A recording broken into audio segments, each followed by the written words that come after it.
On this week's programme, I'll be showing you how to turn a tin into a useful bin. This was a catering size tin of peas, which I've taken the label off and put some lovely tartan fabric on it. So I'm going to show you how to do that this week. Well, it's that time for tins to bins. Everybody's got a tin or two in their cupboard, or a jam jar that you could cover.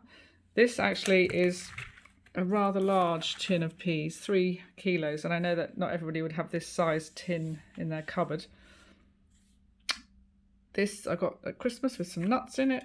I'm going to cover this today because I want to use it to put my scissors in.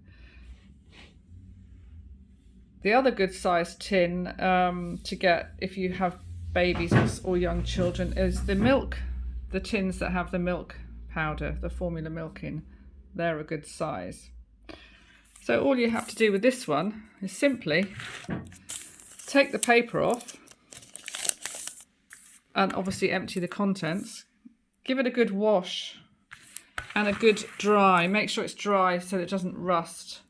But today I want to cover this one with, I've got some pinstripe, little remnant of suit fabric that somebody gave me.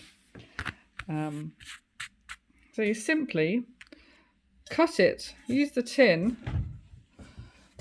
as the measure and cut the fabric the same width as the tin. Now with this one, I don't want it to go over the edges. I just want it, see on the tin there's a little groove there, and there's a little groove there. So I really want the fabric to go only that far, because this one,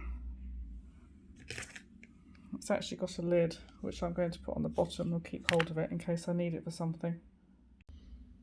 So literally zigzag some glue along the fabric, and also I've gone along the top and the bottom, and then all you simply do is roll, make sure that your tin's in place, and then roll it along to the end. Right, so I've rolled the tin along the material now, and I've pressed it firmly down to make sure that all the glue sticks onto the tin. And as I said, I don't really want the edge on here. I'm just going to trim the edges, and I don't want it, I want it up to the lip of the tin. I don't want it like that because that's just going to be annoying. So I'm just going to trim that off. Right, so I've trimmed the top and I've trimmed the bottom, so it literally is the same length as the tin. You don't want it, I don't want it higher. So I'm gonna if I had it higher, I'd have to sort of fold it over the top, and I don't really want to do that.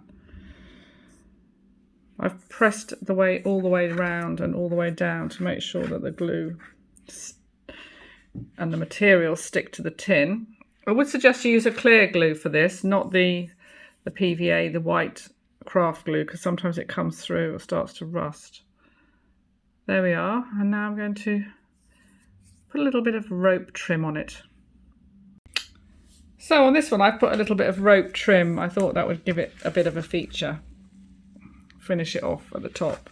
So that looks pretty good, doesn't it? I bought this big roll of rope in Lewes town centre. Some chap had lots of stuff outside, sort of house clearance stuff, and I must say I'm making use of it. So I'm going to put my scissors in that. And there it is. A simple tin. Now all my scissors are all organised. And here's one I made from a pea tin.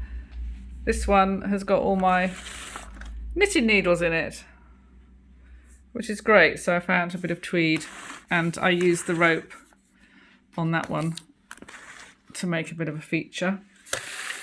And then this red one is, I said about the baby, the formula milk powder. That's one of those tins. It's a slightly different shape, but I've got that in the spare room, and I made it out of the fabric that match, so the fabric matches the curtains. So there we have it. From tins of peas or beans or tomatoes or whatever to useful bins.